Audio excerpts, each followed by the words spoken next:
Hey guys, welcome back. In this lecture we talk about watchers, and in this lecture we will continue with computed properties again. So let's start. Open your coding editors and navigate to app.view component, and I will create here some more HTML. So let's scroll down here and let's find here activity item, and under I will create two more divs. So one div and under second div. Let's specify here classes. So first class will be activity length. So right here activity dash length. Perfect. And a second class will be activity motivation. So right here class and activity dash motivation, and let's provide here some text inside. So first one will be currently. Let's write two activities like this, currently two activities, and an activity motivation will be, let's say, nice to see some goals. So nice to see some goals. Perfect. Now let's save this. Let's see our terminal. Okay, our server is running, so we can go to our browsers. Let's see localhost 8080, and now you can see currently two activities and nice to see some goals, but I would like to style it differently because I would like to move these nice to see some goals to the right side. Okay, so let's do it. Let's go back to our coding editors. And I will specify here two more classes in a style. So let's find here styles, and under footer we can specify these classes. So first activity dash motivation and activity dash length. So activity dash length. Perfect. And let's specify these classes. So activity motivation, I will set float to the right. So float to the right. Perfect. And activity length will be display inline block. So display inline dash block. All right, let's save this now and let's go back to our browsers. Okay, it looks better. So currently two activities and nice to see some goals. But I don't want to hard code this text here. I would like to create a computed properties from this, and depending on our activities display different text. So currently we have two activities, but if I will remove one, I would like to see here currently one activity. Or when I will add here one activity more, I would like to see here currently three activities. And also I would like to see different text here. So let's work on this very quickly. Let's go back to our coding editors.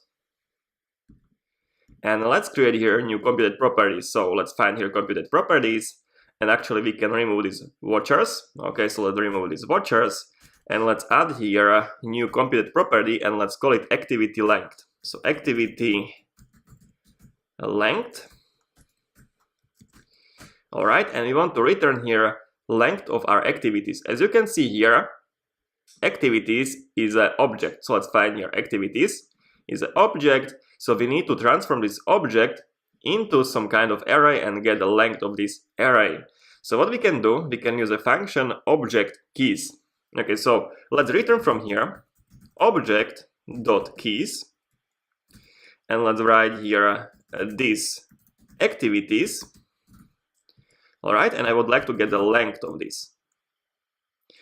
If you're not sure about this function, I will show it to you in more steps. So let's write here const and activities key array equals and an object keys these activities, and now I can get here length. So const activity length, and I can get this activities key array dot length because now it's an array, and I can return from here activity length. As you can see here, I am providing this in 3 lines, and now here I have just one liner. So this is much simpler, but maybe for better understanding, this better syntax is for you more readable. Okay, so just to make sure you understand it, I will write here debugger in activity length so you see what is happening there. Okay, let's use this computed property. Let's get this activity length and let's scroll up here. And in activity length, we can, instead of this hard-coded 2 number, we can provide here our activity length. So currently activity length, activities. Okay, perfect. Let's save this. Let's go back to our browsers.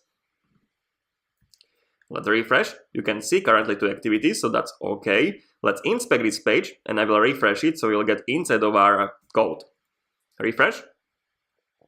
Okay, perfect. So we are getting here in our activity length computed property, and we are using object.keys function, and we are providing this activities object inside. So this object with the key of this timestamp, and this object with this timestamp here. So these are our activities. And what object keys will do, it will transform these activities into array of keys. So I should get here array of 2 elements, and one element will be this number, and the second element will be second number.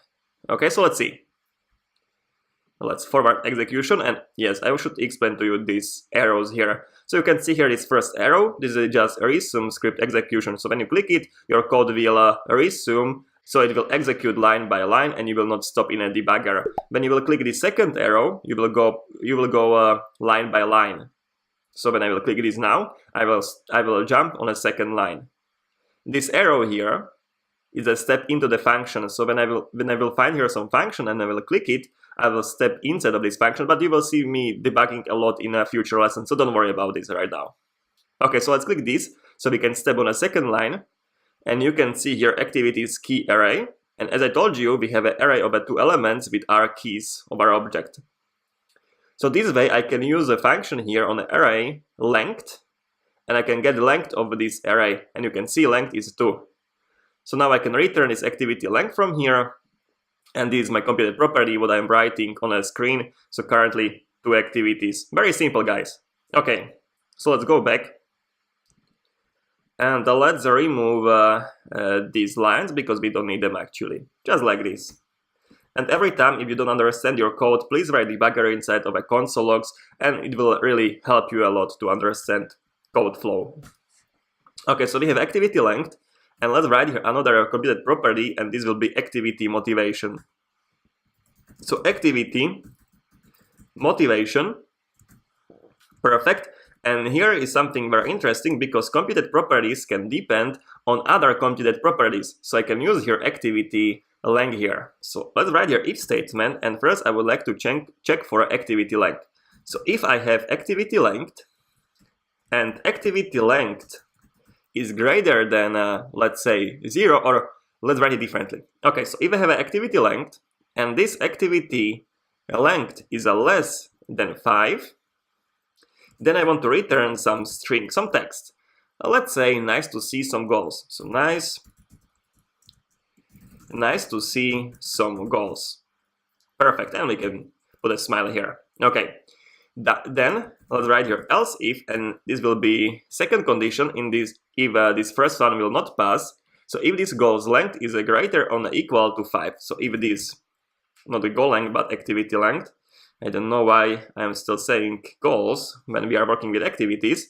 So if activity length is greater or equal to 5, then I want to display some other text. So let's write here return. Let's write here so many goals, good job. So many actually activities, good job. Alright, and else, so if we don't have any activities, I would like to write here no activities, so set. So return no activities, so set. Okay, so now we have activity motivation. Now I can use this computed property. So let's scroll up here, and instead of this hard-coded text here, I can write here our activity motivation. Perfect. Let's save this. Let's go back to our browsers. Let's refresh, and now you can see nice to see some goals. But the best part is maybe we will keep adding here some goals, or when we will be removing goals, activities, and we will be removing or adding activities, this will adjust accordingly to our current state of activity. So if I will have 0 activities, I will see the different state here of this text. So, and we should rename this. Nice to see some activities. Okay. So let's find it. Nice to see some activities here. And let's try it out actually. I can go to our API index.js and I can remove these activities from here, or just let's comment it. So we will return empty object like this. And now you should see some different text on your screen. So let's go back to our browsers. And you can see currently 0 activities and no activities. So sad. Perfect. We can uncomment this code. Let's get back here. Let's uncomment this. And yeah, that should be it from this lecture, guys. I just wanted to show you another computed properties, and that computed properties can depend on other computed properties as this activity length we are specifying here. In next lecture, we'll continue and we will use these computed properties even more, because I would like to add activities to our object. So I would like to create this functionality to add more activities, so we'll see what will happen. Okay guys, so for this, I hope to see you in the next lecture.